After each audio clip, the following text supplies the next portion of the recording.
Hello students, welcome to week 4 of Business and Accounting 222. Hey, listen, this week we're looking at evaluating the level of receivables. We're going to talk about that. We're going to talk about identifying some alternative ways to finance those receivables because remember, just because you've sold something and have generated revenue doesn't mean you've generated cash. And if it's tied up as a receivable, you're not getting cash. So we're going to talk about some ways to turn those receivables into cash so you can run your business. And then third, we're going to look at some of the ethical behavior implications in terms of managing those receivables. So just a quick overview. It's critical for a company to manage its receivables.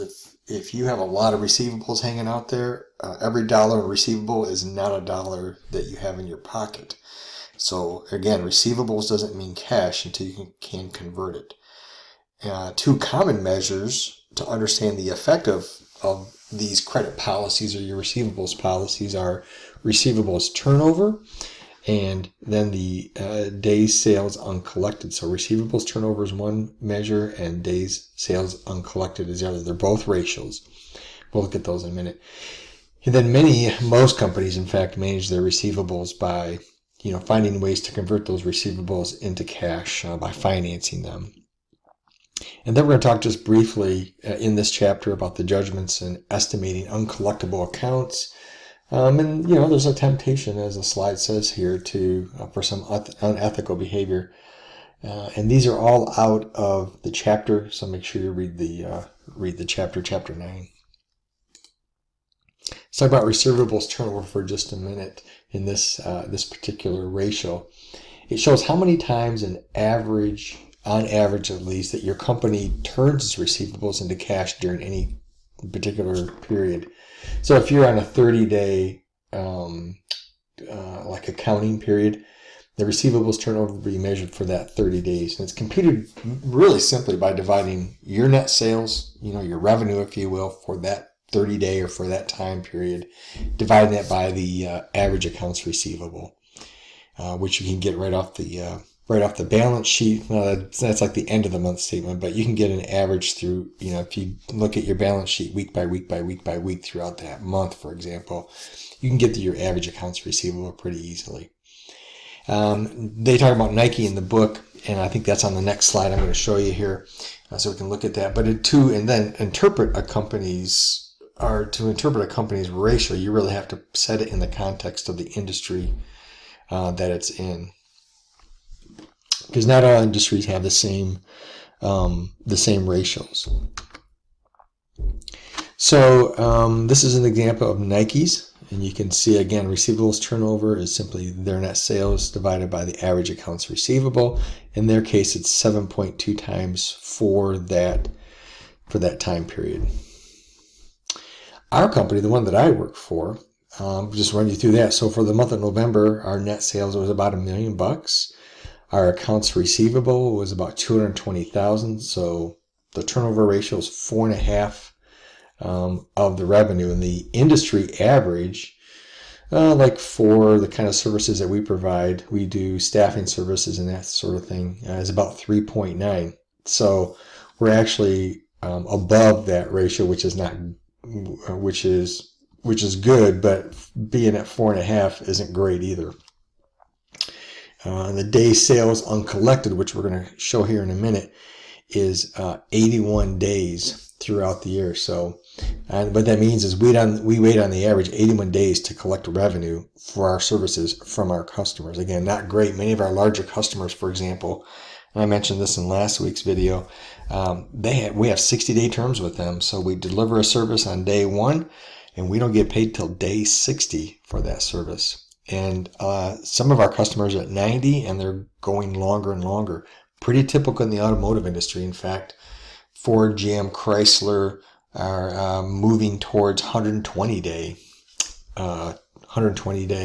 terms. Seems almost criminal.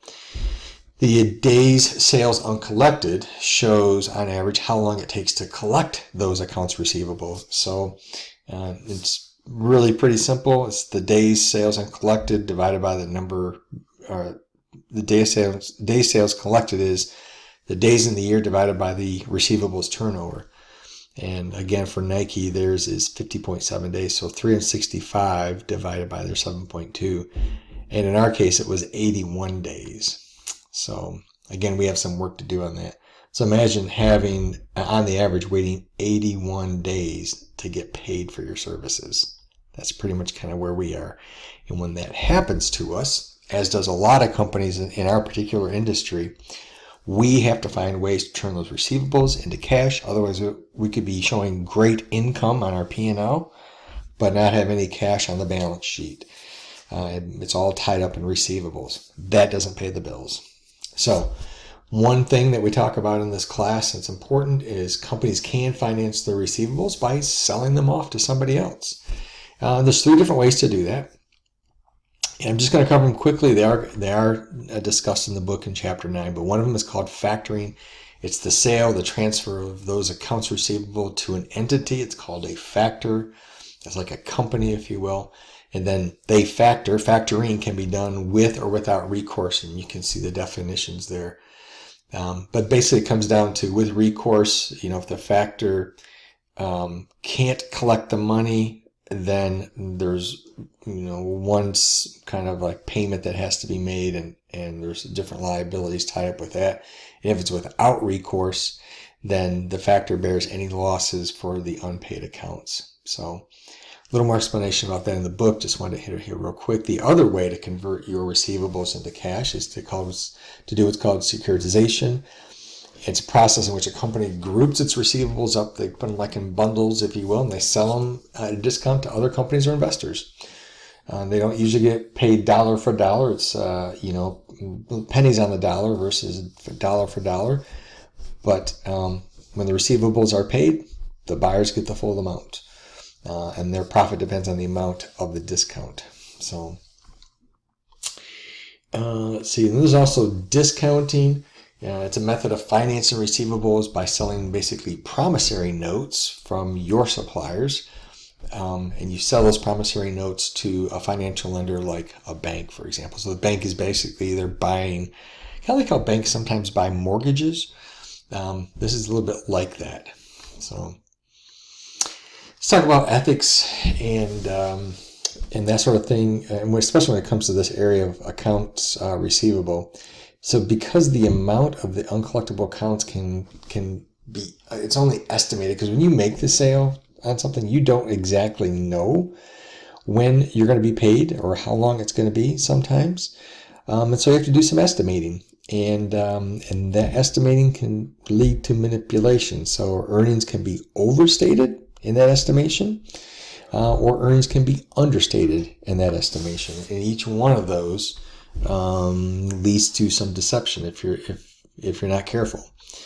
And so misstatement of earnings can occur simply because of a bad estimate. Doesn't mean it was on purpose, but it can also be on purpose. It can be deliberate. It's made to meet some, estimates of earnings that's required. Maybe, you want to do a little bit of sleight of hand with stockholders.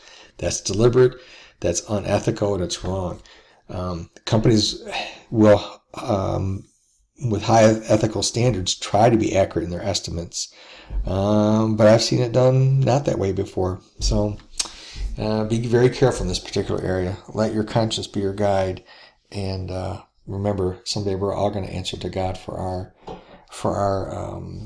our misdeeds. So be ethical in this particular area when you're estimating the impact of accounts receivables on your company. Okay.